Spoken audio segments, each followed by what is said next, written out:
हाँ यार, कभी कभी उठ के सिर्फ ऐसे फोन पे इंस्टाग्राम चेक करने का मन होता है ऐसे। ठीक है, I am not that hard wired कि यार जागते सोते खाते पीते टाइम सिर्फ स्टार्टअप के बारे में सोचो। सोचना चाहिए बट ठीक है यार, वरना थोड़ा एक ब्रेक भी देना सीखो, वरना वो क्लॉग हो जाएगा ब्रेन। ठीक है, तो वो एक ही टाइप की सिचुएशन में आप सोच पाओगे कि हाँ मुझे नेक्स्ट टास्क क्या करना है। आप दूर का सोच ही नहीं पाओगे कि मैं कहाँ कहाँ गलत जा रहा हूँ, क्या क्या सिस्टम्स मेरी गलत चल रही है, किस चीज़ में और मैं इम्प्रूव कर सकता हूँ। तुम इमीडिएट क्या होगा वही सोच पाओगे कि अच्छा नेक्स्ट 10 मिनट में क्या करना है। क्योंकि वो टनल विजन, वो हॉर्स विजन डेवलप हो जाता है। यहाँ बाकी सब जगह पे पट्टा लगा हुआ है। कहाँ पट्टा लगा हुआ है? बाकी सब जगहों पे।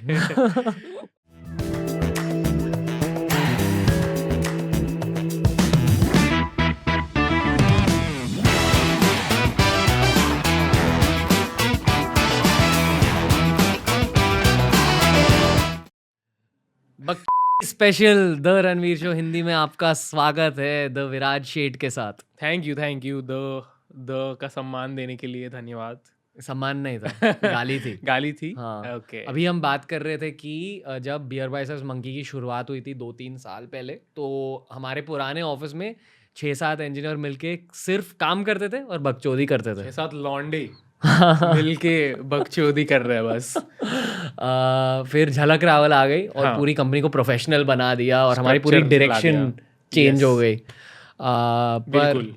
पर ये वाइब अलग ही है। जब आप लोगों से एंटरप्रेन्योरशिप के बारे में बात करेंगे तो अक्सर सीरियस कॉन्वर्सेशन हो जाती है, जैसे कि द रणवीर शो इंग्लिश पर। हाँ कि sir what is your revenue strategy, how what is your vision 5 years down the line. या एंटरप्रेन्योरशिप के इमोशनल ट्रॉमास क्या है और एंटरप्रेन्योरशिप की एक ब्राइट साइड भी होती है। वो क्या है? आप बोलो। अच्छा मैं गेस तू यार। एंटरप्रेन्योरशिप की ब्राइट साइड काफ़ी चीज़ है यार। जैसे पहली चीज़, अगर आप दोस्तों के साथ काम कर रहे हो राइट, तो वो काम जैसा फील नहीं होता है। ऐसा लग रहा है कि पिकनिक पे जा रहे हो तुम रोज, हंटिंग के लिए जा रहे हो। हंटिंग के लिए जा रहे हो और हंटर तुम हो और तुम्हारा प्रे है तुम्हारा क्लाइंट और तुमने क्लाइंट को उतारा है अपने जाल में। सर्विस भी दे रहे हो, अच्छी वैल्यू भी दे रहे हो, ऐसे नहीं है। वैल्यू के बिना बिजनेस नहीं चलेगा। बिल्कुल बिल्कुल सही बात है। So it's like it's a picnic है कि यू नो टिक्कू जीनीवाड़ी जा रहे हो तुम। Mumbai guys will get the reference. तो अभी 3 साल के बाद क्या आप इस जर्नी को लेकर ज्यादा सीरियस बन गए हो या ज्यादा कैजुअल बन गए हो? क्योंकि मुझे याद है कि जब आपने स्टार्ट किया था आप बहुत सीरियसली लेते थे खुद को, और आजकल आप खुद को काफी मानते हो।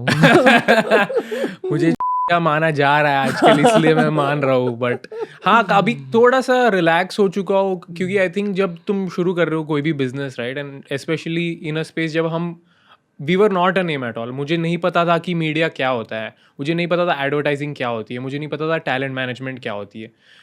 मैं वो एक इंसान था जिसको एक तालाब में डाल दिया था और मैं तैरना सीख रहा था। तो तब मैं थोड़ा डरा हुआ भी था।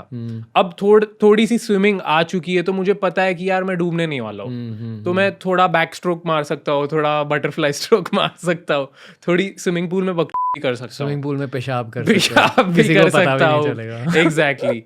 तो वो वाला जोन आ चुका है अभी। तो it's a little more relax, थोड़ा सा काम है, थोड़ा सा रिलैक्स चल रहा है। But that's one of the major key points कि यार एंटरप्रेन्योरशिप में अगर दोस्तों के साथ काम कर रहे हो ना, ऐसे लगेगा कि यार बॉन्डिंग चल रही है, साथ में मस्ती कर रहे हैं बट पैसा भी कमा रहे हैं, काम भी कर रहे हैं, करियर्स बिल्ड हो रहे हैं, करियर्स भी बिल्ड हो रहे हैं, एम्प्लॉयमेंट बिल्ड हो रही है। That is the best part. आपकी लाइफ का सबसे पेनफुल हिस्सा क्या है? सबसे पेनफुल हिस्सा लाइफ का गर्लफ्रेंड नहीं है यार। बट एक्चुअली इस चीज़ पर बात करते हैं। अक्सर काफ़ी सारे यूट्यूबर्स हैं जो इन सेल्स हैं, यानी कि इनवॉलंटरी सेलिब्रेट, एज इन उनको ब्रह्मचारी बनाया गया है, एज इन दुनिया ने उनको ब्रह्मचारी बना दिया है। क्योंकि यार तुम सेलिब्रिटी हो तो तुम गर्लफ्रेंड नहीं रख सकते। नहीं, वैसे नहीं, आई थिंक गर्ल्स ने उनको रिजेक्ट किया है। अच्छा। उस चीज की वजह से वो विमेन हेटर बन जाते हैं और फिर लोगों को भी कहते हैं कि यार गर्लफ्रेंड नहीं रखनी चाहिए, गोल्स पे फोकस करो। Goals over girls. I just feel like वो भी सही नहीं है। In fact there should be a balance always.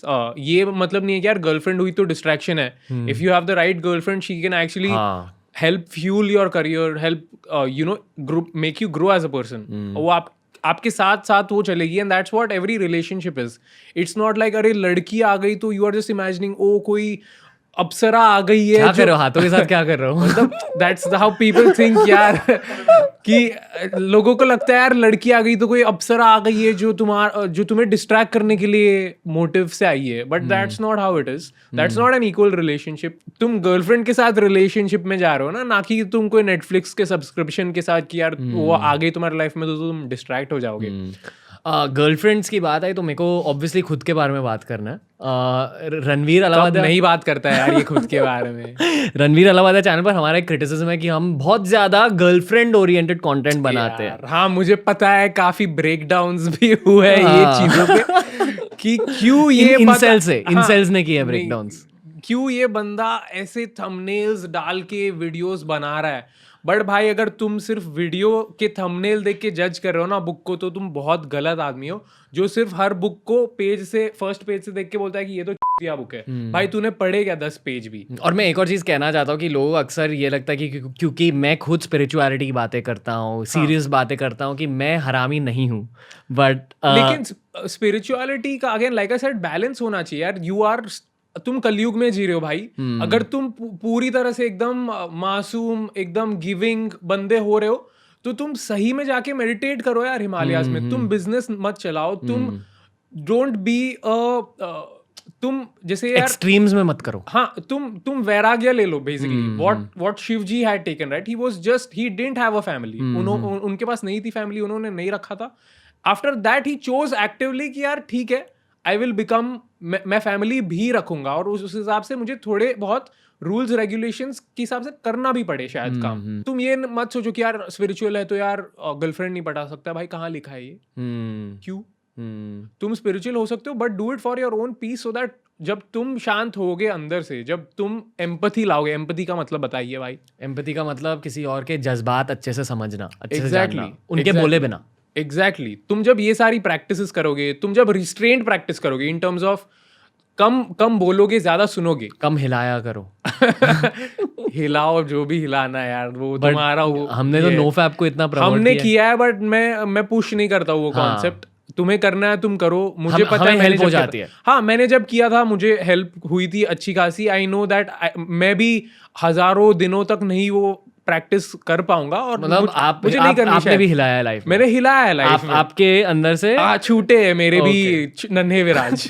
नन्हे शेठ. हाँ तो ठीक है उसमें तो उसमें गलत क्या है? गलत क्या है यार? गलत क्या है? नहीं पर that's what लोग ये नहीं समझते कि YouTube भी एक बिजनेस की तरह होता है. और हाँ. YouTube की बिजनेस की मार्केटिंग टाइटल और थंबनेल में होती है.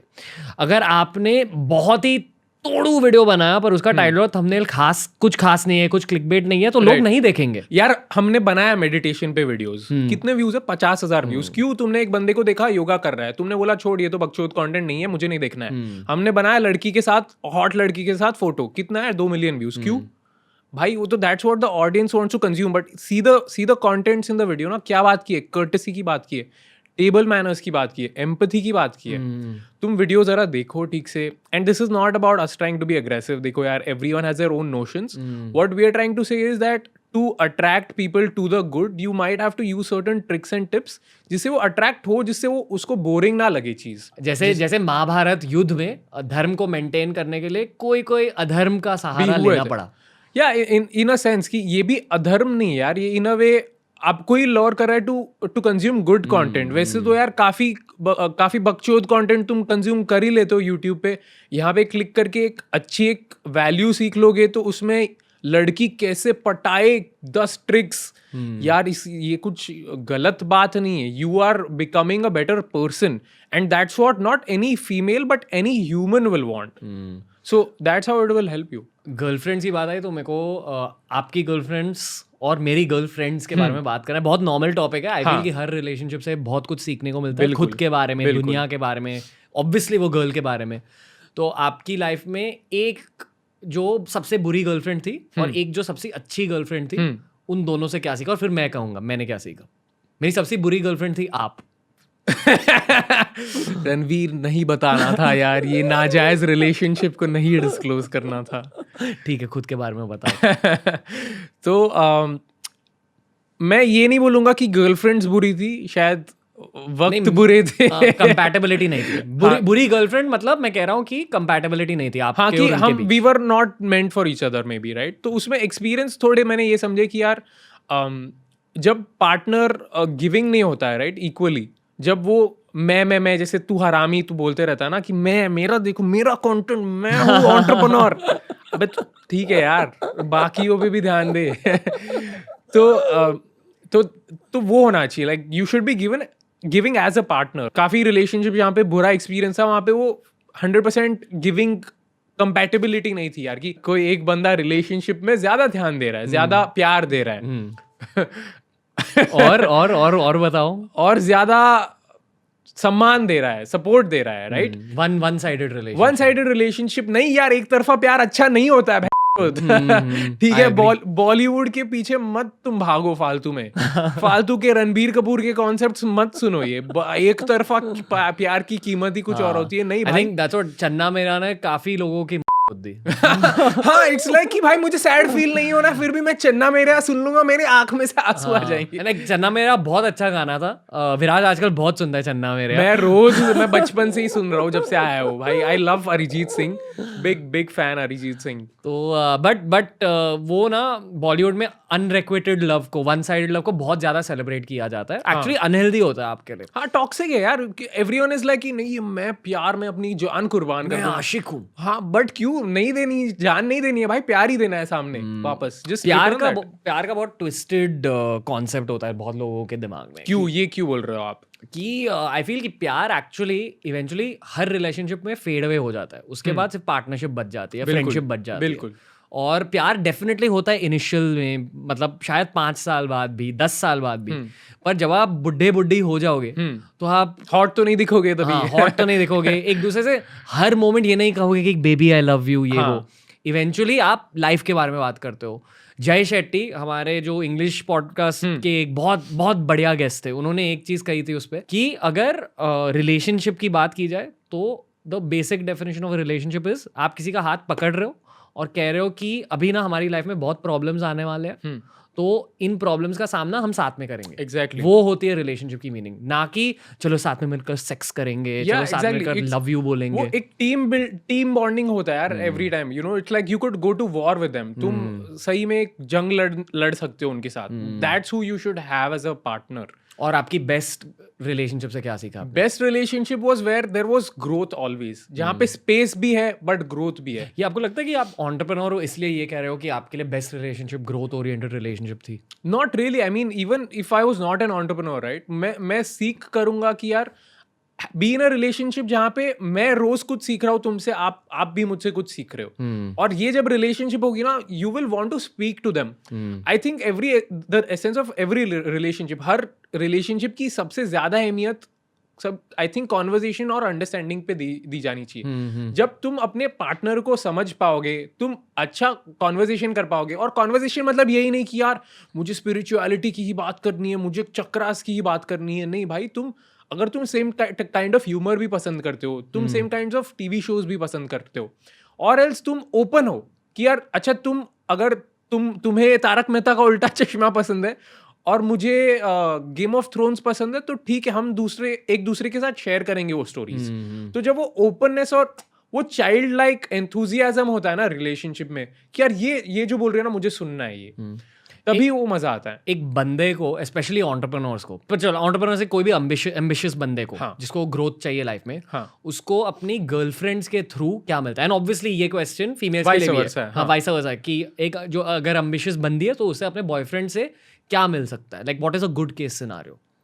वन इज स्पेस, क्योंकि एंटरप्रेन्योर जैसे हमारी बातें हो रही थी, हमारी गपशप हो रही थी वो दिन स्पेस के बारे में। स्पेस क्या होता है कि यार सांस लेने की जगह होनी चाहिए।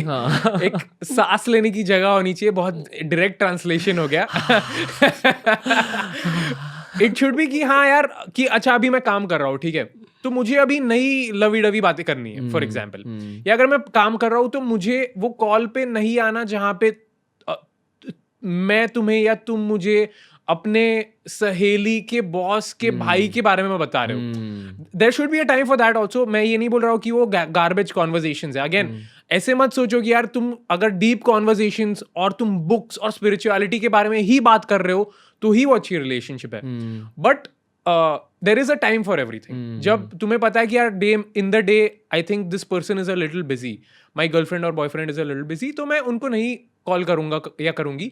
आई नो उनका फुल अटेंशन हमें ये एक स्पेसिफिक टाइम पे मिलने हाँ, वाला वो ट्रस्ट होना चाहिए कि यार ये Exactly. कहीं भाग के नहीं जा रहे। एग्जैक्टली और वो ट्रस्ट तभी आएगा जब तुम सिक्योर हो अपने आप में। खुद के साथ जब तुम्हें पता है कि यार I trust the person blindly और मुझे पता है मैं क्या कर रहा हूँ, मैं ना ही कहीं और मुंह मार रहा हूँ, मैं नहीं चीटिंग कर रहा हूँ, मैं कहीं और किसी और लड़कियों से बात नहीं कर रहा हूँ इन दैट सेंस। तो एक ट्रस्ट होना चाहिए, दैट विल कम जब तुम खुद एक ट्रस्टवर्दी लॉयल्टी इंसान हो तो तुम भी सिक्योर फील करोगी, तुम भी यही अज्यूम करोगी कि हाँ यार मैं भी लॉयल हूँ, वो भी लॉयल ही है।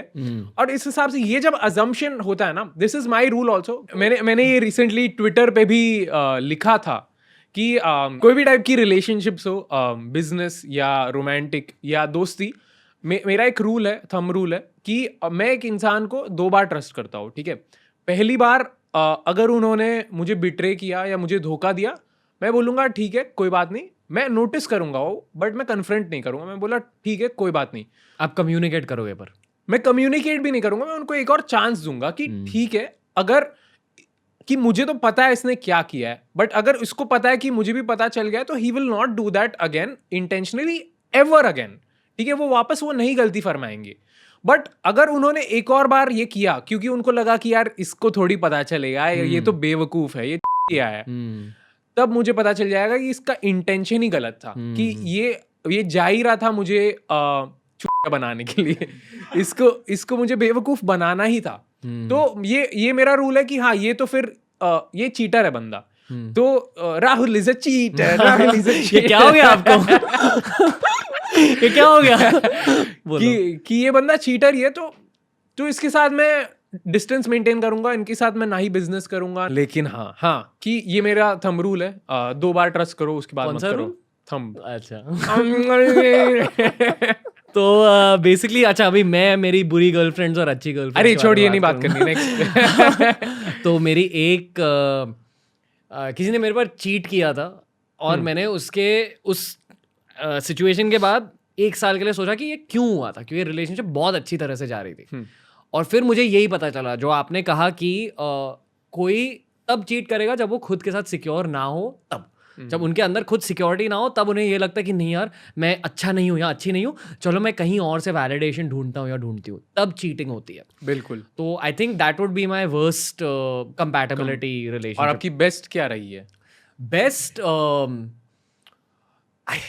ये शायद गलत बात होगी कहने के लिए, पर जैसे कि आपने कहा कि हम दोनों स्पेस ढूंढते हैं, इवन एज बिजनेस पार्टनर्स हम एक दूसरे से स्पेस ढूंढते हैं। We are just built like that. तू मुझे 10 बजे के बाद ही कॉल कर, उसके पहले मत कर। कि and that's how we are as people, right?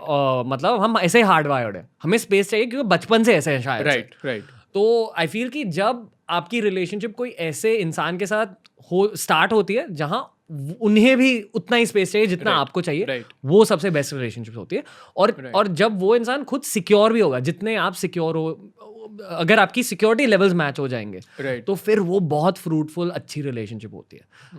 And I think कि जितने भी मेरे बुरे रिलेशनशिप्स रहे हैं वो इसी वजह से बुरे होते हैं, क्योंकि वो इंसान को स्पेस नहीं थी relationship. And I think you will say the same thing. हाँ, क्योंकि उनको लग रहा था या तुम्हें लग रहा था कि नहीं यार ये एक there is one thing that people से, ये तुम्हारे लीग से बाहर है, ये तुम इसके लीग से बाहर हो। इसका जरा आप अगर बताएंगे what is this saying? First of all I think आपने मेरे को ये चीज़ कही थी कि लीग्स जैसी कोई चीज़ एक्चुअली होती नहीं। राइट। लोगों को अक्सर ये लगता है कि ये इंसान इतने गुड लुकिंग है, इतने स्मार्ट है, मेरे लीग से बाहर है। बट ट्रस्ट मी, मैंने खुद ये देखा है। मैं खुद को बहुत, मेरा कॉन्फिडेंस बहुत लो हुआ करता था पहले, पर जब मैंने खुद में कॉन्फिडेंस लाया और खुद से ये कहा कि नहीं यार you can approach any girl, या यू नो आपकी रिलेशनशिप कल प्रियंका चोपड़ा जैसे इंसान के साथ भी हो सकती है। राइट।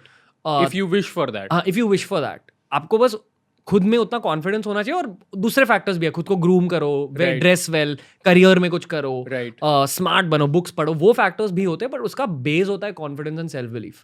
तो आई Right. फील कि लीग जैसी चीज नहीं होती, बट इस चीज को समझने के लिए आपको वो एक्सपीरियंस करना ही होगा। बट आर यू सेइंग कि प्रियंका चोपड़ा ऐसे इंसान से शादी करेंगी ऑफ कोर्स, जो उनसे 1/10 भी नहीं कमा रहे?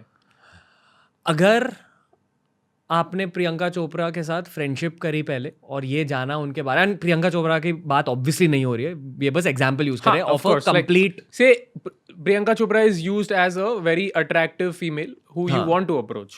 तो आई फील कि देखो, दो अप्रोचेस होती है, एंड ये मैंने दोनों अप्रोचेस यूज किए हैं। पहले तो जो पहली अप्रोच है वो थोड़ी फ्लर्टी अप्रोच होती है, इस पर वीडियोस भी बनाए हैं, जैसे पुश पुल टेक्निक हमने। बताओ, इतना ज्ञान देके वीडियो के पहले अब आके लड़की कैसे पटाए पे ही बात ही हो रही है।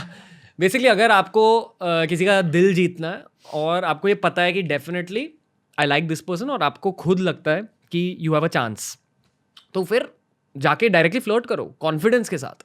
ये सेल्स टेक्निक भी होती है, आपकी सेल्स स्किल भी बढ़ेगी। राइट। जो लर्निंग्स आपको ये दुनिया में मिलेंगे, आप अपनी बिजनेस में भी अप्लाई कर सकते आई हो। एग्री। और मैं नहीं कह रहा हूँ, ये कुणाल शाह कह रहे हैं, जिन्होंने फ्री चार्ज बनाई थी, क्रेड बनाया, $500 की कंपनी बनाई एग्जैक्ट। है उन्होंने कहा कि इंडिया में सेल्स स्किल बहुत कम है क्योंकि हमारा डेटिंग कल्चर नहीं है। और डेटिंग कल्चर क्यों नहीं है? क्योंकि 1000 ऐसे बंदे हैं जो रिजेक्ट होके ये कहते हैं कि नहीं, all girls are shit. Exactly.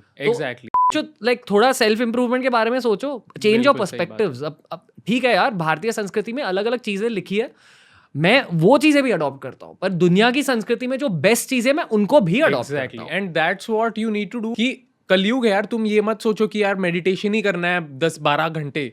नहीं, you will have to go out there, you will have to get a job. तुम्हें जाके अप्रोच भी करना पड़ेगा। You will have to approach more job seeking opportunities, more women if you want to date and what not. You will have to approach more people to make friends. वैसे ही होता है। तुम ये जाके नहीं बोल सकते हो कि यार मैं सिर्फ अपने आप पे फोकस करूंगा और मैं सिर्फ अपनी चीजें करूंगा।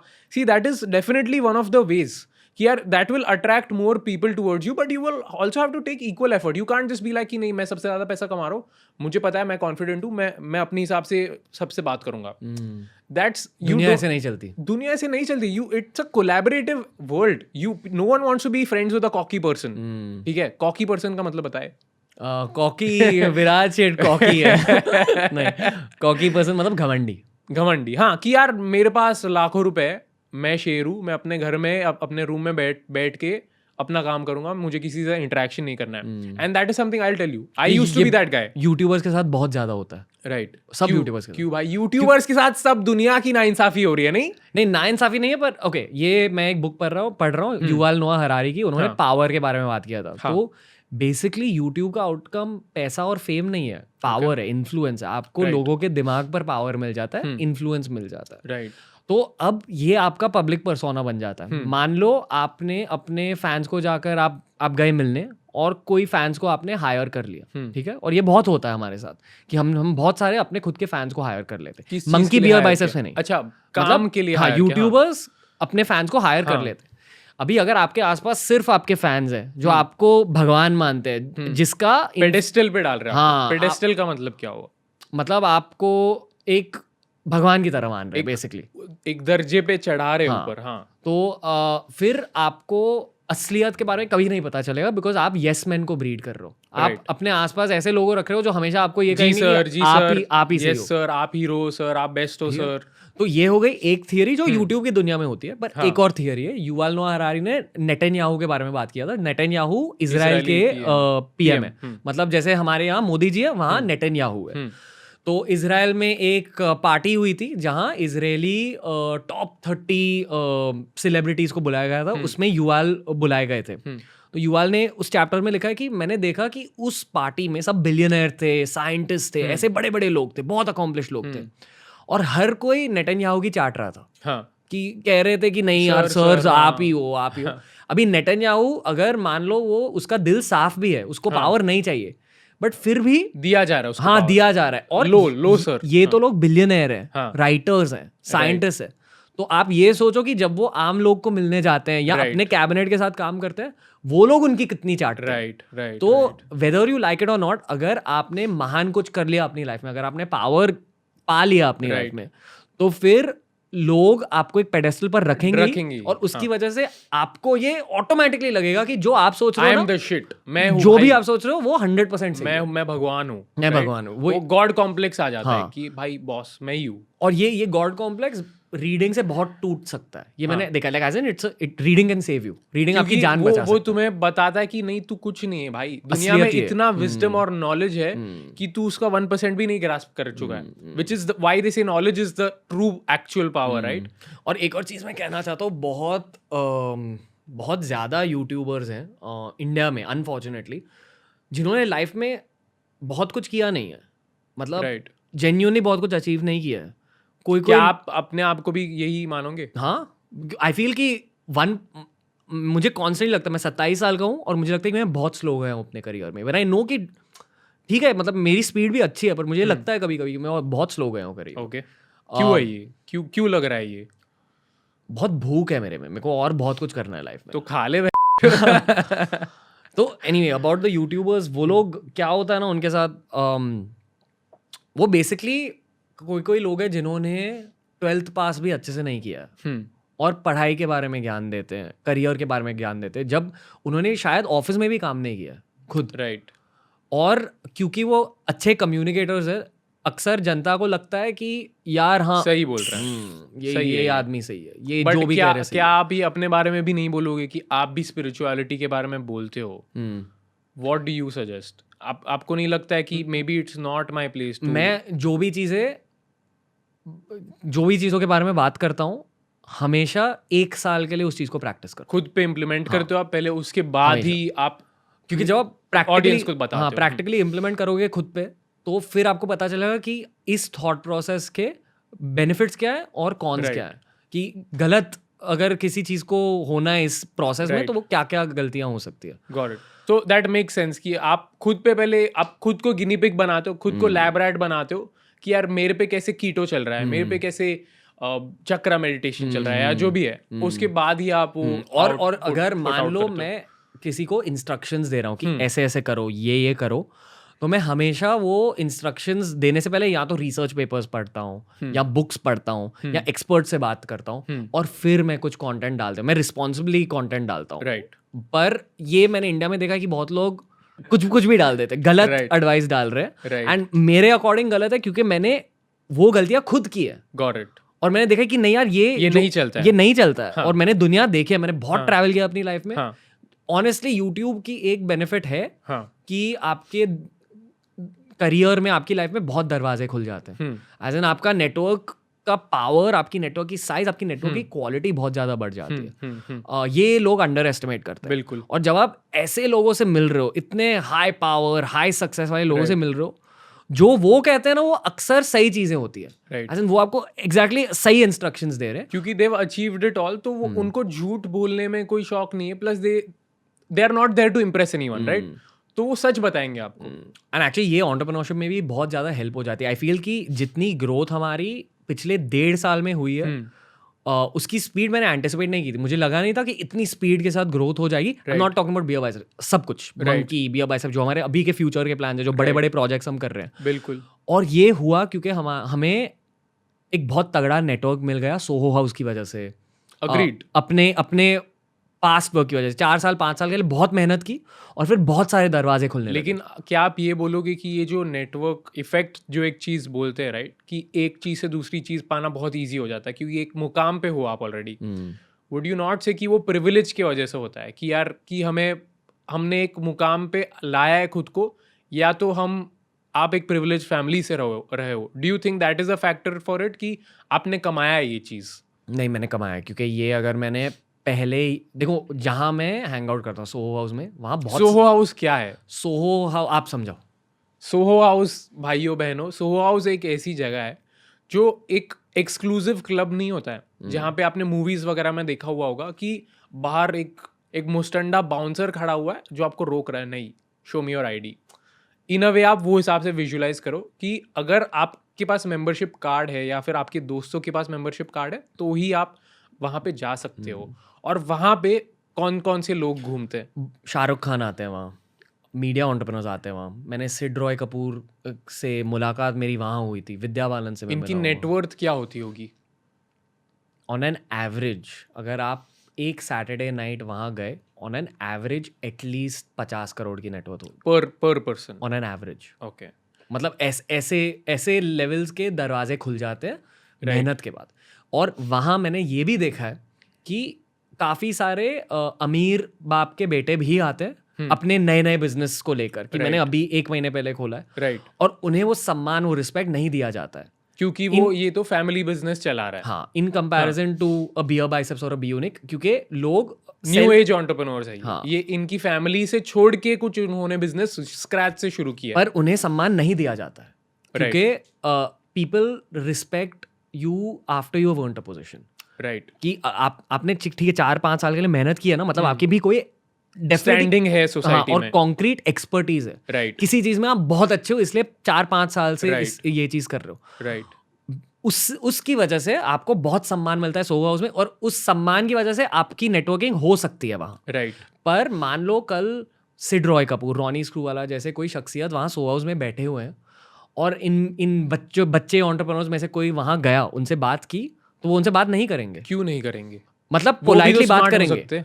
हाँ में हाँ मिला देंगे, हेलो बाय बाय कर देंगे. बच्चे एंटरप्रेन्योर्स से आपका क्या मतलब है? जिन्होंने जो फैमिली कनेक्शंस के थ्रू आए हुए. हाँ, जो फैमिली कनेक्शंस के थ्रू आए हुए हैं और जिन्होंने अभी अभी हाल ही में अपना बिजनेस स्टार्ट किया है. राइट. क्योंकि और ऐसे बहुत लोग घूमते हैं वहाँ जो पिच करते हैं. आप Right. मतलब थोड़ी जो इन्वेस्टमेंट फैन बॉय करते हैं, क्या आप ये मानोगे कि यार एक this is another thing I want to talk about, fan boy culture in India. बहुत ही इन अ वे ठीक है यार, आप दिल से मानो, किसी को एडमायर करो, बट फैन बॉय जब आप कर रहे हो, आपका क्या do you want to talk about this? मतलब मेरा कुछ फैन बॉय को लेकर ओपिनियन नहीं है. लाइक जब मान लो अगर मेरे फैन बॉय फैन गर्ल है, मैं बहुत आभारी हूँ, आई एम ग्रेटफुल. पर बट अगर बियर बाइसेप्स ऑर्गेनाइजेशन में एक अपॉर्चुनिटी के लिए पूछ रहा हूँ, तो क्या आप मैं जब फैन बॉय कर रहा हूँ आपके ऊपर कि सर थैंक यू सर आपके पैर छू रहा हूँ मैं, सर एक और अपॉर्चुनिटी दे दो सर, मेरा प्लीज ईमेल रीड कर लो सर, उनको हायर करोगे या आप इक्वल्स जो हिसाब से आप आएंगे? Nice work, appreciate it, by the way मेरी ये स्किल्स है, मैं आपके साथ काम करना चाहूँगा. मैं काबिलियत को स्कैन करूंगा, उनकी क्वालिटी क्या है. अगर वो बहुत मेरी चाट रहे हैं तो मैं उनको कहूँगा प्लीज़ ये मत करो.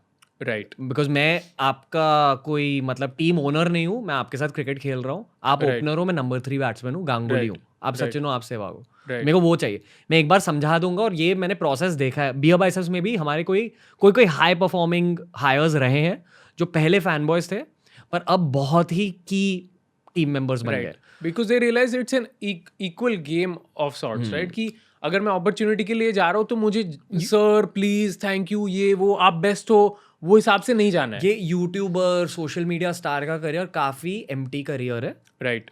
ये क्यों बोलते हो आप? ठीक है यार, मतलब बहुत मिला है, भगवान की कृपा से बहुत मिला है. राइट. दुनिया की कृपा से बहुत मिला है. जिन लोगों ने सब्सक्राइब किया, आई एम ग्रेटफुल. लाइक मैं रो दूंगा उतना ग्रेटफुल हूँ. पर ये एक इंसान पर जो खुद यूट्यूबर होता है बहुत ज्यादा प्रेशर डाल देता है. राइट. बहुत सारी चीजें आप पर अकेली रिलायंट होती है, बहुत ज्यादा प्रेशर होता है, बहुत ज्यादा प्रेशर बेस्ड मेल्टडाउन्स भी होते हैं हर इंसान के साथ. आशीष के साथ बात की है, he has gone through this, Nick has gone through this. क्यों ये प्रेशर है कि परफॉर्मेंस प्रेशर है? ये परफॉर्मेंस प्रेशर होता है थोड़ा. देखो हमारा बिजनेस भी अलग है, ये बिजनेस ही है बेसिकली. हाँ. पर this business is reliant on one face. मतलब ये एक इंसान पर निर्भर है, तो वो एक इंसान पर बहुत प्रेशर आता है कि यार नॉर्मली कंपनीज में एक सीईओ ने गलती कर दी तो दूसरा सीईओ ला सकते हैं. और इसकी फ्लिप साइड ये है कि मान लो आपकी क्रिएटिविटी कल खत्म हो गई, आपकी मोटिवेशन कल खत्म हो गई, आपने डिसाइड किया कि नहीं यार मैं बीमार हो गया, कोरोना वायरस हो गया, मैं अभी क्वारंटीन में हूँ, तो धंधा ठप पूरा. फिर आपके सैलरीज कहाँ से आएंगे? ये प्रेशर होता है. आपके अंदर एनर्जी नहीं बची है, क्रिएटिविटी नहीं बची है, फिर भी आपको कहीं से पुश करके एक वीडियो निकालना है. बहुत हाई प्रेशर करियर होता है. एंड आई फील कि डेफिनेटली हम सेलिब्रिटी बन जाते हैं, हम फेमस बन जाते हैं, पर फेम एक बहुत अच्छी चीज़ भी है और फेम एक बहुत टेम्पररी और एम्प्टी है. मतलब मेरे ख्याल से, और शायद ये मेरे अंदर का एंटरप्रेन्योर बात कर रहा है, पर मेरे हिसाब से फेम के साथ कुछ करना चाहिए आपको लाइफ में. मतलब क्या आपको लगता है कि अगर फेम और मनी में आपको चूज करना हो, आप क्या चूज करोगे? क्यों? क्योंकि मनी की वजह से आप चेंज ला सकते हो दुनिया में. फेम की वजह से कल इंडिया का सबसे मशहूर बंदा कौन है? अमिताभ बच्चन या रजनीकांत. रजनीकांत. और इंडिया, अगर मैंने आपसे कहा कि इंडिया में सबसे अमीर बंदा कौन है, मुकेश मुकेश अंबानी, ठीक है। और कल मैंने आपसे कहा कि छत्तीसगढ़ में 10 गांव है और उन 10 गांव में 1000 घर बनाने हैं क्योंकि वहाँ आंधी आने वाली है और उन लोगों की प्रोटेक्शन के लिए हमें कल ही 10 या 1000 घर बनाने हैं। बिल्कुल। तो आप अमिताभ बच्चन के पास जाओगे या मुकेश अंबानी के पास जाओगे? मुकेश अंबानी। तो इसलिए आई फील कि, और वो मेरा कोर थिंकिंग है कि जब मैं 70 साल का हो जाऊंगा, 80 साल का हो जाऊंगा, मुझे स्वदेश का शाहरुख खान बनना है। और वो बनने के लिए मैं एक शाहरुख खान नहीं बनूंगा, मैं 1000 शाहरुख खान बनाऊंगा। और वो करने के लिए पहले मुझे पैसा चाहिए, मुझे कैपिटलिस्ट बनना चाहिए, मुझे सेल्स सीखनी है और मेरी सेल्स स्किल इंप्रूव करने के लिए मुझे डेट करना है लड़कियों को। मजाक था, एक और वीडियो नहीं बन जाए इसके ऊपर। तो नहीं, बट व्हाटएवर, आई फिगर अगर वीडियो बनाने पहले, जब आई थिंक मेरे पहले महीने में, यूट्यूब के पहले 3-4 महीने में जब हेट मिलता था, it used to get to me, ये क्या हो रहा है।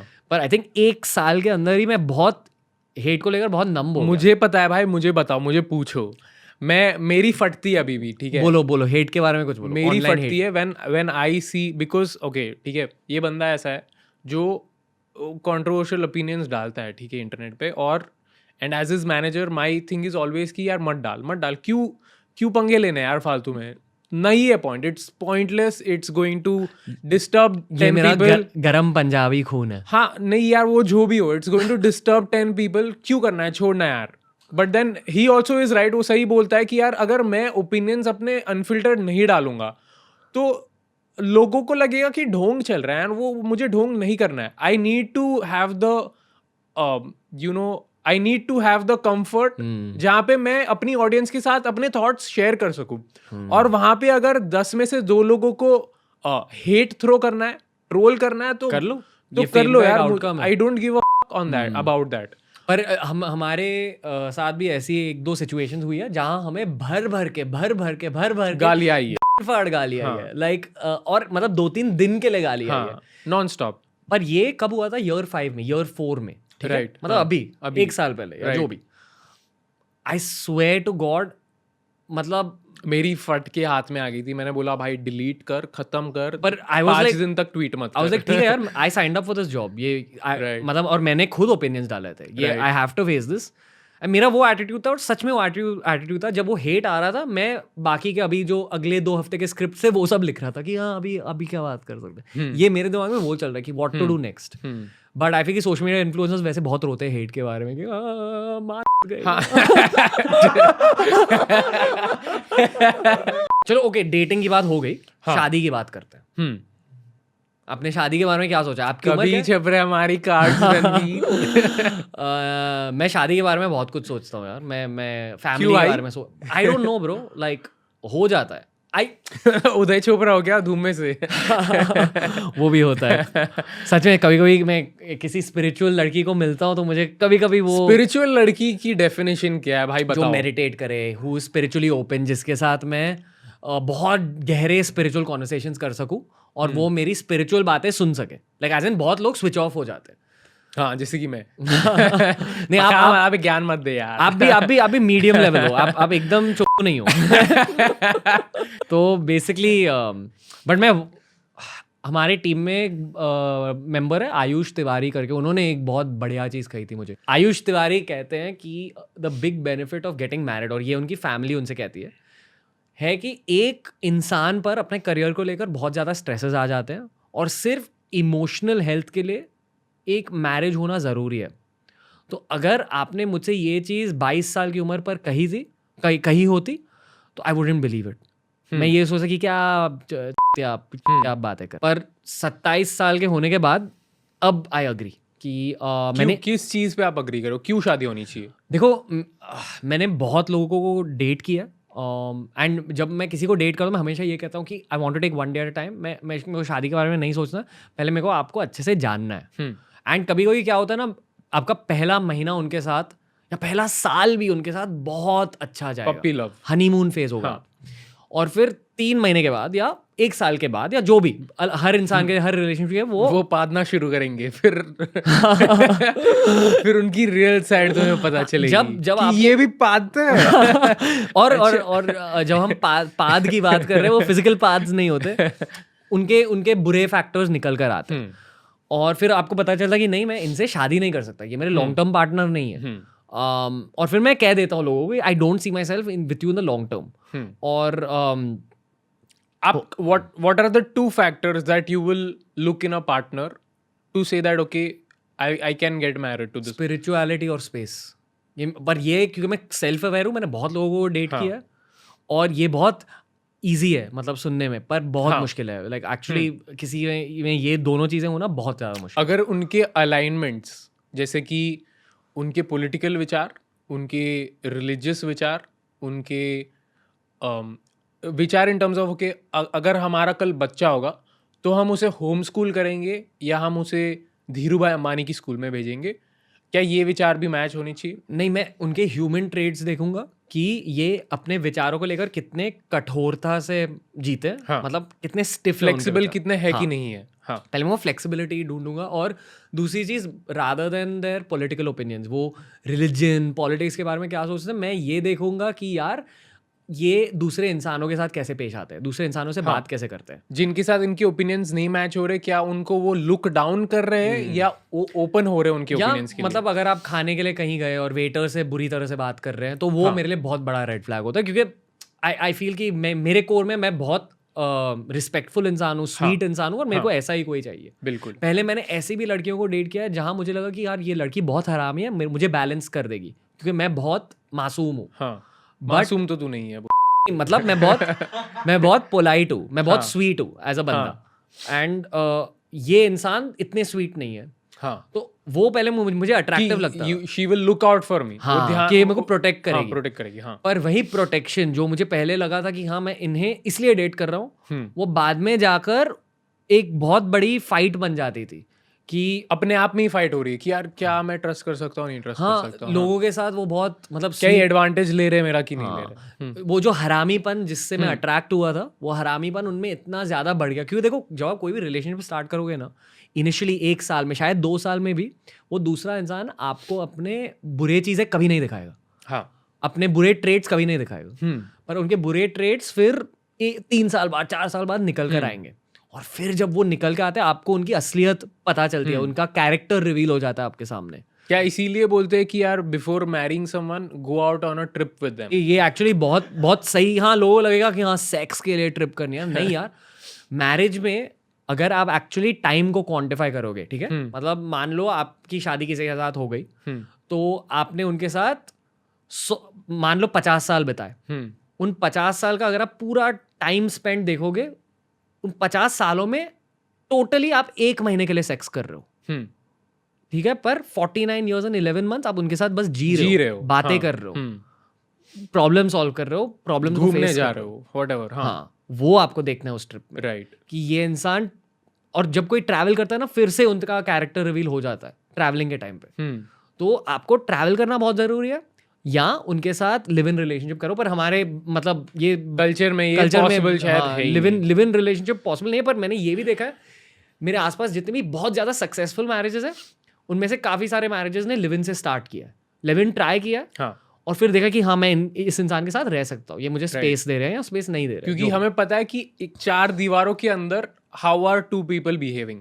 क्योंकि यूजुअली जब तुम रिलेशनशिप में हो तो या तो तुम 2 घंटे के लिए मिल रहे हो, 4 घंटे के लिए मिल रहे हो, रेस्टोरेंट्स में मिल रहे हो, बाहर कहीं मिल रहे हो, क्लब्स में मिल रहे हो, where you are at your best behaviour, right. Relationship को लेकर एक और चीज़ है, 3 year मार्क होता है और 7 year मार्क होता है।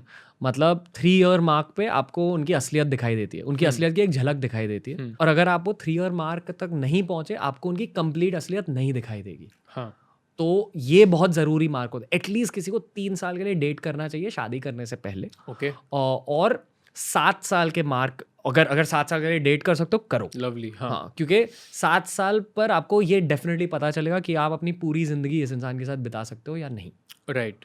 मतलब आपको इनके साथ बूढ़ा भी होना है या नहीं, राइट, वो बहुत ज़रूरी है। और I tell you what, entrepreneurship में हर करियर में ये सेम रूल्स अप्लाई होते हैं, पर एंटरप्रेन्योर्स थोड़े से वॉलेटाइल इंसान होते हैं, वो this is the nature of our job. हमें हमेशा एक्टिव रहना, On the हमेशा काम toes, के बारे में। हाँ। मतलब आज अभी क्या है, आज संडे संडे के 8 बजे ये मेरा दिन का तीसरा पॉडकास्ट है। और आपने भी काम किया, आज पूरी सुबह आप काम कर रहे थे, कल दोपहर बर्थडे है मेरा। हाँ कल मतलब 4 घंटों में बर्थडे, पर वो थॉट्स नहीं रहते। जब मैं ऐसे मिलता हूँ मैं इसको हैप्पी बर्थडे नहीं विश करूंगा, मैं कहूंगा क्योंकि कि हरामी दोस्त है ये, उसको याद नहीं है मेरा बर्थडे। नहीं, मेरी एक एक्स गर्लफ्रेंड का बर्थडे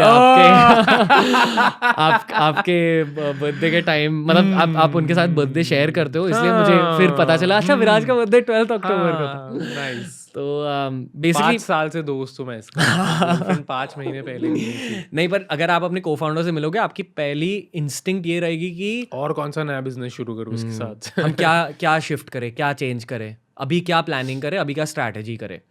और इस झमेले में ना आपको एक बहुत ही अंडरस्टैंडिंग पार्टनर की ज़रूरत होती है, बहुत ही अंडरस्टैंडिंग। मैं एक्चुअली ऑनेस्टली अभी एक रिलेशनशिप में हूँ, अभी स्टार्ट हुई है वो रिलेशनशिप। और उस रिलेशनशिप में मैंने ये देखा कि वो इंसान मुझे बहुत स्पेस देती है और स्पिरिचुअल भी है, तो मेरे जो 2 बेस रिक्वायरमेंट्स है वो मैच हो रहा है। हाँ, फिर जो प्रॉब्लम्स होते हैं वो टैकल कर सकते फिर हैं। 1 डे एट अ टाइम, फिर आप देखो कि ये रिलेशनशिप कहाँ जाएगी। हाँ, तो एंड ऑब्वियसली एक और सब फैक्टर होता है कॉन्वर्सेशनल एबिलिटी, वो चलो वो तो खैर अलग बात है। ये पॉडकास्ट बेसिकली है एक एंटरप्रेन्योरशिप की पर्सनल लाइफ की झलक दिखाने लोगों को। आपकी लाइफ में क्या प्रॉब्लम्स है फिलहाल, बियॉन्ड द फैक्ट कि हाँ मुझे बिलियनर बनना है, सबको पता है तुझे लैम्बोर्गिनी चाहिए, और क्या है प्रॉब्लम्स? मुझे बहुत कुछ करना है, मुझे जो स्ट्रैटेजीज के बारे में मैं सोचता हूँ, मुझे उसमें भी स्पीड चाहिए।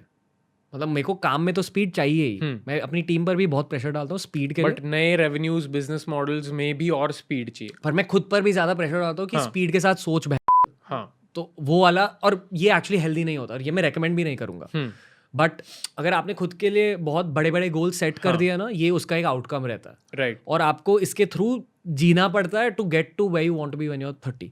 इसके ही पहले हमने हर्षिल कारिया के साथ एक पॉडकास्ट किया था हिंदी में, और उस पॉडकास्ट के पहले जब वो मुझे सुबह में मिले थे, तो मैंने उनसे ये पूछा यार कि देखो मेरे बैंक अकाउंट में इतना इतना है, ये हमारे प्लान्स, और मुझे अभी भी लग रहा है कि 27 साल के होने के बाद मैंने बहुत कम अचीव किया मेरे कैपेबिलिटीज़ के अकॉर्डिंग, मैं इससे बहुत ज़्यादा अचीव कर सकता हूँ। और फिर उन्होंने मेरे को शांति से बैठ के समझाया, वो मेरे बड़े भाई की तरह है। हाँ, उन्होंने शांति से बैठ के ये समझाया कि यार चिल मारो, ये हर एंटरप्रेन्योर के साथ होता है। आपको हमेशा ये लगेगा कि आप ज़्यादा कम कर रहे हो, हाँ, कि आप स्पीड के साथ नहीं जा रहे हो। और देखो मेरा कोपिंग मैकेनिज्म एक मैंने एम्ब्रेस कर लिया कि मैं हर हफ्ते एक बार एक डीप मेडिटेशन करता हूँ जहाँ मैं रोने लगता हूँ, और मैं कॉन्शियसली उस मेडिटेशन को स्टार्ट करता हूँ रोने की इंटेंशन से। और आप भी रोते हो इन प्राइवेट? नहीं, मैं पब्लिक में भी रोता हूँ। ये एक्चुअली हमारे समाज की एक बहुत बुरी बात है, जो लोग कहते हैं ना टॉक्सिक मैस्कुलिनिटी। हाँ, मैं पहले इस चीज को समझता नहीं था। हाँ, मुझे भी लगता था नहीं तो क्या है, तो मर्द हूं ना, क्यों रोऊंगा यार। और बट आई एग्री, रोना जब रोते हो, I think even in public private whatever it is, with a person without a person, वो आपको हल्का महसूस फील करता मैं है। बहुत सिंपल मेटाफर दे दूंगा, हाँ, जो बहुत आसानी से आप समझ जाओगे। हाँ, रोना ना बिल्कुल हगने की तरह होता है। हाँ, मतलब आपके अंदर आपको जो भी टॉक्सिन्स है हाँ, वो एक साथ निकल जाते हैं। हाँ, आपको पता है कि यार शिट मेरे अंदर शिट भरी है। हाँ, ठीक है, तो आप क्या करते हो, आप टॉयलेट जाते हो और हग देते हो। Crying is exactly like taking a shit, that's what I feel. And अगर मान लो आप अपने बिजनेस में फंसे हुए हो, आप स्ट्रैटेजाइज कर रहे हो, आप सेल्स कर रहे हो, आप निगोशिएशन कर रहे हो, आप सोच रहे हो, आप खुद पर भी प्रेशर डाल रहे हो, इन चीज़ों की वजह से किसी भी बंदे के अंदर इमोशनल टॉक्सिन्स भर जाते हैं, स्पेशली एंटरप्रेन्योर्स में। एंटरप्रेन्योर्स में वो इमोशनल टॉक्सिन्स और ज़्यादा बढ़ जाते हैं, क्योंकि आप ओपनली किसी चीज़ को ना नहीं बोल सकते हो। किसी 2 टीम मेंबर्स के बीच लड़ाई हो गई, आपको ही जाके सॉर्ट करना है। उस चीज़ की वजह से आपके इमोशनल टॉक्सिन्स बहुत ज़्यादा बढ़ जाते हैं। और अगर वो बिल्कुल अगेन हगने की तरह होता है, आपको जाकर हगना है, कहाँ, अपने खुद के रूम में या अपने खुद के बाथरूम में, या मेडिटेट करके वो इमोशनल टॉक्सिन्स रोने के थ्रू निकालने। बट ये बहुत ज़रूरी है एंटरप्रेन्योर्स के लिए, ये बहुत ज़रूरी है हर मर्द के लिए। अगर आपको ये लग रहा है कि आपने बहुत सारे इमोशंस को दबा के रखा है, तो प्लीज रिलीज करो। इधर फाइंड अ पर्सन जिनके साथ आप इमोशंस, या तो थेरेपी ले सकते हो, या तो अगर it could be someone like your mom और पेरेंट और फ्रेंड और हुएवर, जिनके सामने आप रो सकते हो, वो एक कंफर्ट स्पेस आपकी हो, जहाँ पे आप सिर्फ आप बात कर सकते हो और रो सकते हो, दैट्स ओके। बट हाँ, थेरेपी इज मोस्ट रिकमेंडेड, और जो नहीं कर सकता है वो आइडियली शुड ये ट्राई कर लो यार। लोग कहते हैं ना कि how does meditation directly help mental health, ये है वो आंसर। मेडिटेशन के थ्रू आपके इमोशनल टॉक्सिन्स रिलीज हो जाते हैं, और ये आप तभी बिलीव करोगे जब आप ये एक्सपीरियंस करोगे। तो आई फील कि ये कोपिंग मैकेनिज्म बन गया है। ऑनेस्टली हर हफ्ते में एक बार रोता हूँ आजकल, बिकॉज हम बहुत चीज़ें प्लान कर रहे हैं, स्पेशली लॉकडाउन के दौरान। क्योंकि क्या होता है ना, विदाउट लॉकडाउन मैं आपको मिलता हूँ, ऑफिस आ जाता हूँ, सोहो हाउस जाता हूँ, वहाँ मुझे स्टिम्युलेशन मिल जाती है, मैं बहुत सोचता हूँ लाइफ के बारे में, बकचोदी करते हैं, वो खुशी भी मिलती है, तो उसकी वजह से इमोशनल बैलेंस हो जाते हैं। पर लॉकडाउन के दौरान मैं अपने रूम में बैठा हूँ और यही सोच रहा हूँ कि मुझे 10 साल के अंदर कहाँ पहुँचना है, 20 साल के अंदर कहाँ पहुँचना है। खुद पर बहुत ज़्यादा प्रेशर होता है, तो आजकल तो बहुत रोने लगा हूँ। पर एक और चीज़ जिसकी वजह से I am feeling like too much pressure lately is that चन्ना मेरा यहाँ ज़्यादा सुन रहे हो। नहीं, ये इस चीज़ से मुझे मोटिवेशन भी मिली, पर मेरी भी फट गई। The last dance, Michael Jordan की एक डॉक्यूमेंट्री है, बहुत बढ़िया डॉक्यूमेंट्री है, बहुत मोटिवेशन मिलेगी आपको। पर माइकल जॉर्डन भी खुद अपने आप पर बहुत ज़्यादा प्रेशर डालते थे, और ये अच्छी चीज़ नहीं है। वो आज भी मतलब 7th या 8th एपिसोड उस सीरीज में वो भी रोने लगे अभी।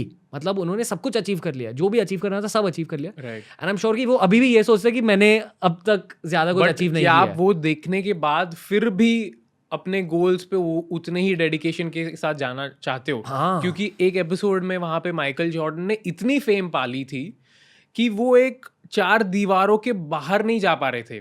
And for me personally, I know we both have had different goals, जहाँ पे आपका गोल रहा है कि यार मुझे बहुत ही ज़्यादा पैसे कमाने हैं फॉर द सोसाइटी, कि मुझे एट द एंड दे देना है पूरा, मुझे फेम चाहिए, but only so that I have accessibility that much. और मेरा हमेशा रहा है कि यार honestly after all of that, क्योंकि मैंने देखा है यार ये सारे सीरीज में, तुम इतने फेमस हो जाते हो, तुम फ्रीडम तुम्हारी छिन जाती है। For me happiness is freedom. मुझे जो करना है मैं कर सकता हूँ कल, बिना किसी को पूछे, बिना किसी को कहे।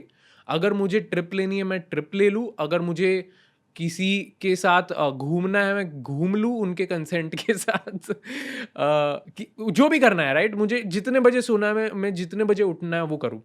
बट अगर इतनी फेम के बाद भी अगर आप रिस्ट्रिक्ट ही हो रहे हो कि आप अपने रूम के बाहर भी नहीं जा सकते हो, क्या आपको फिर भी वो चीज़ चाहिए?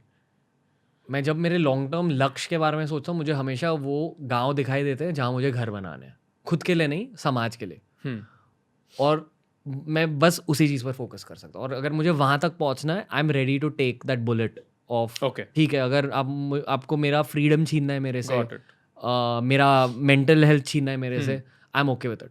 मैं और आई डोंट नो, ये बहुत शायद ये बुरी चीज़ है मेरे में, पर मेरे में पहले से बहुत ज़्यादा मिलिट्री मेंटालिटी रही है। राइट, आप ये जानते हो मेरे बारे में, राइट, कि मतलब हमने मंकी में भी कोई बड़ी चीज अचीव कर ली, राइट, आप मुझे कॉल करके कहोगे कि ये हो गया, और मैं आपसे कहूंगा कूल, अभी अब क्या कर रहे हैं। हाँ, and that is the worst thing about him. So अब मैं उनको कॉल ही नहीं करता हूँ कि भाई ये अच्छी चीज कर ली हमने, क्योंकि ये भाई कोल्ड ब्लैंक रिएक्शन है कि हाँ ठीक है कूल, नेक्स्ट करते हैं अभी। मैं बोला बट ठीक है, सेलिब्रेट तो कर ले। इसलिए ये हमारे को-फाउंडर है, क्योंकि ये चीज समझते हैं। इसी ट्रेड की वजह से मेरे बहुत झगड़े हुए हैं बिजनेस में, क्योंकि मैं किसी चीज को सेलिब्रेट नहीं करता हूँ, और अगर किसी ने हमारी भी मार दिया तो भी मैं उस चीज पर ज्यादा ध्यान नहीं देता हूँ। जैसे वो हेट का एग्जाम्पल दिया, एंड आई फील कि वो विलेज तक पहुंचने में मुझे वो मेंटालिटी, हाँ, इंटरनली ये मेंटालिटी की जरूरत है।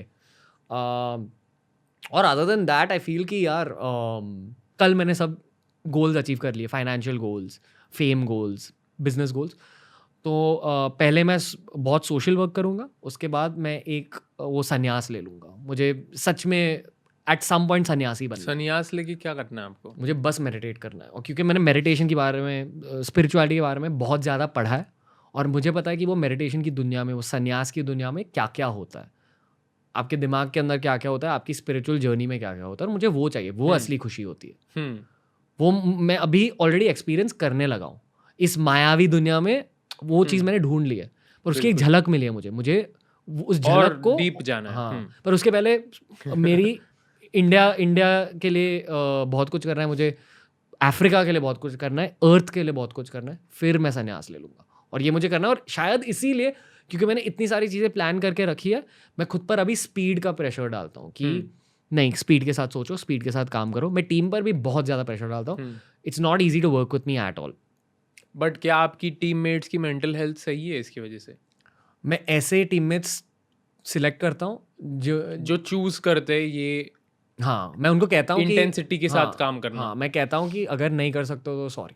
Again Michael Jordan mentality. Clear रख देते हो आप कि अच्छा ठीक है, these are my working hours, अगर आपको सूट होते हैं, अगर आप वो मेंटालिटी के साथ जीना चाहते तो प्लीज बी ऑन बोर्ड। मैं हमेशा आपको कॉल करके एक चीज़ कहता हूँ कि मुझे और विराजेस क्यों नहीं मिलते, क्योंकि आप भी मेरे जैसे चूते हो स्पीड को लेकर। हाँ, कि आप भी स्पीड, आप बहुत फास्ट भागते हो। हाँ, इनफैक्ट आप एक जमाना हुआ करता था जो आप मेरे से भी बहुत ज्यादा फास्ट भाग रहे थे, बिल्कुल। And I had to keep up. Right. पर आई फील कि आपको भी, और क्या होता है हमारी एक बिजनेस रिलेशनशिप में एक बहुत की फैक्टर है कि मैं आपसे 2 साल बड़ा हूँ, राइट। तो मुझे 2 साल ज्यादा एक्सपीरियंस हुआ है, और उस चीज की वजह से जो चीजें मेरे साथ हो रही है वो आपके साथ हमेशा 2 साल बाद होती है। राइट। तो मैं आपको कहता हूँ कि ये पैटर्न और ये तेरा ये फेज है, ये वो फेज है। ट्रू। तो आई फील कि आपको भी ये फेज से गुजरना पड़ेगा। ये मेंटल हेल्थ इश्यूज अभी होने वाले हैं। राइट। पर आप मेरे से बहुत ज्यादा स्टेबल हो इन द हेड। राइट। मैं थोड़ा फायरी हूँ, ये वो, इसलिए देखो जब आपके अंदर बहुत ज्यादा आग होती है ना, आप या तो वो आग दुनिया को बनाने में लगा सकते हो या खुद को ही जलाने में और लगा वो भी सकते हो। होता है। वो आज भी मतलब एट एज 27 भी होता है मेरे साथ। मैं बहुत खुद को जलाता हूँ। राइट। पर आप शायद ये नहीं करोगे, आप मेरे से बहुत ज्यादा मैच्योर हो। That's why we work as a team. आप वो ठंडक लाते हो लाइक टीम में, एंड वो भी चाहिए रहता है। तो चलो अभी पॉडकास्ट के एंड में आ गए। ये थोड़ा एमलेस पॉडकास्ट था, पर मैं लोगों को ये झलक देना चाहता था कि एज एंटरप्रेन्योर्स आपके दिमाग की बैक एंड में क्या चलता है। दी। या आपको क्या लगता है, आप स्विच ऑफ कर पाते हो एंटरप्रेन्योरशिप से? अब मंकी के बारे में ऐसा कोई दिन होता है जहाँ आप उठ के मंकी के बारे में नहीं सोच रहे हो? हाँ यार, कभी कभी उठ के इसे फैलाने का मन होता है। और हाँ यार, कभी कभी उठ के सिर्फ ऐसे फोन पे इंस्टाग्राम चेक करने का मन होता है। ऐसे ठीक है, I am not that hard wired कि यार जागते सोते खाते पीते टाइम सिर्फ स्टार्टअप के बारे में सोचना चाहिए, बट ठीक है यार, वरना थोड़ा एक ब्रेक भी देना सीखो, वरना वो क्लॉग हो जाएगा ब्रेन। ठीक है, तो वो एक ही टाइप की सिचुएशन में आप सोच पाओगे कि हाँ मुझे नेक्स्ट टास्क क्या करना है। आप दूर का सोच ही नहीं पाओगे कि मैं कहाँ कहाँ गलत जा रहा हूँ, क्या क्या सिस्टम्स मेरी गलत चल रही है, किस चीज़ में और मैं इम्प्रूव कर सकता हूँ। तुम इमीडिएट क्या होगा वही सोच पाओगे कि अच्छा नेक्स्ट 10 मिनट में क्या करना है। क्योंकि वो टनल विजन, वो हॉर्स विजन डेवलप हो जाता है। यहाँ बाकी सब जगह पे पट्टा लगा हुआ है। कहाँ पट्टा लगा हुआ है? बाकी सब जगह पे। तो हाँ, ऐसा नहीं है कि यार पूरे टाइम मैं सिर्फ मंकी के बारे में सोच रहा हूँ, बट जब नहीं सोचता हूँ ट्राई करता हूँ कि यार थोड़ा कुछ अपने आप को डिस्ट्रेस कर दूँ। या तो मैं कॉमेडी शोज काफ़ी देखता हूँ नेटफ्लिक्स, अमेजोन प्राइम वगैरह पे, या तो थोड़ा म्यूजिक सुन लेता हूँ, संग्रहियों वगैरह सुन लेता हूँ कभी कभी। Shout out to Jasleen. तो हाँ, स्टफ लाइक दैट। या फिर डॉक्यूमेंट्रीज देखता हूँ कूल वाली, जैसे बैड बॉय बिलियनर्स बहुत कूल लगी थी मुझे। देखी आपने? देखी? हाँ, उसकी बात हो गई एक पॉडकास्ट। अच्छा, ओके। अच्छा, ठीक है। बट हाँ, डॉक्यूमेंट्रीज देखता हूँ या फिर पॉडकास्ट सुनता हूँ। द रणवीर शो नहीं सुनता हूँ, बेकार पॉडकास्ट। क्या पॉडकास्ट? आप कौन से पॉडकास्ट सुनते हो वैसे? मैं जो रोगन पॉडकास्ट सुनता हूँ, जो असली वाला है। ये देसी जो रोगन बना रहे हैं। पर सच में आप एक्चुअली कौन से पॉडकास्ट रेकमेंड करोगे लिसनर्स के लिए? एंटरप्रेन्योरशिप, लाइफ, जो भी। जो रोगन एक्सपीरियंस फॉर श्योर। उनके जो सेलिब्रिटीज वाले पॉडकास्ट हैं वो मैं ज्यादा प्रेफर नहीं करता हूँ, बट जो साइकोलॉजिस्ट वगैरह के साथ है, scientist, astronauts, yes, the people who have had different experiences, जो ऐसी दुनिया में तुम्हें लेके जाएंगे जहां तुमने एंट्री भी नहीं की है, right? That is a great podcast for me. बाकी मास्टर्स ऑफ स्केल करके एक पॉडकास्ट है which is done by the CEO of LinkedIn, read Hoffmann, if I am not wrong, जो सारे बड़े CEOs, दुनिया के सबसे बड़े CEOs, मार्क जकरबर्ग से लेके नेटफ्लिक्स के CEO से लेके सारे बड़े दिग्गज सिलिकॉन वैली और आगे के CEOs को वो इंटरव्यू करते हैं, और वो बेसिक सवाल पूछते हैं कि भाई तूने फेसबुक को 10 एम्प्लॉयज से 100 एम्प्लॉयज पे कैसे लाया, तूने फेसबुक का एक नया रेवेन्यू स्ट्रीम कैसे पाया, तूने अगर नेटफ्लिक्स चलाया, तूने इतनी सारी इन्वेंट्री ऑफ कंटेंट, इतनी सारी मूवीज कैसे अक्वायर की, तूने ब्लॉकबस्टर, वो टाइम पे हुआ करता था जो कंपटीशन था उनका, सिर्फ ब्लॉकबस्टर के ऊपर आप DVDs और मूवीज ले सकते थे, तूने इतने बड़े प्लेयर को कैसे डिफीट किया उसके ही गेम प्ले में। Things like that. और मेंटालिटी के ऊपर भी सवाल पूछे जाते हैं कि यार तुम सोते हो क्या रात को, तुम्हें नींद कैसे आती है यार, तुम्हारे उस पे लाखों एम्प्लॉयज का वेट है, क्या क्या क्या प्रैक्टिसेस करते हो तुम। So that just helps me understand कि यार उसमें से काफ़ी लर्निंग्स होती है। और एक लर्निंग मैं बोलूँगा, नेटफ्लिक्स की सीईओ ने अच्छी एक लर्निंग दी थी। ये हैड सेड कि यार मैं अपनी टीम ना फैमिली की तरह नहीं देखता हूँ। ये सब लोग ना आजकल ये शुरू किया है कि नहीं यार तुम फैंस नहीं हो, तुम फॉलोअर्स नहीं हो, तुम नहीं यार तुम एम्प्लॉयज नहीं हो, नहीं तुम टीममेट्स नहीं हो, तुम फैमिली हो मेरी।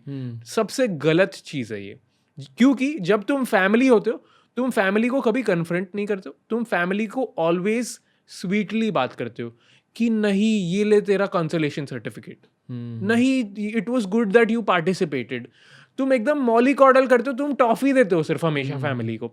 अगर ये तुम बिजनेस में लाना शुरू कर दोगे ना तो तुम्हारा बिजनेस नहीं चलेगा। Sorry, tata bye bye. क्योंकि बिजनेस में तुम्हें you have to be on your feet, you have to be competitive, you have to be shrewd यार।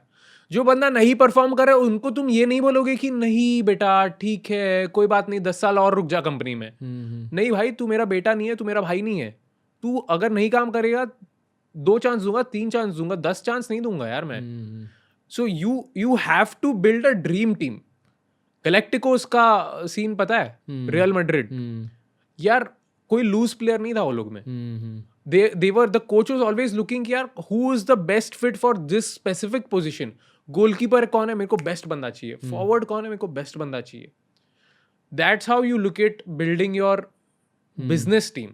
वरना तुम यही सोचोगे तो तुम अपने सब चाचा भांजा बेटे को ही रखोगे ना टीम में, फिर थोड़ी गैलेक्टिकोस बनेगी। So that was one very good learning from that masters of scale podcast.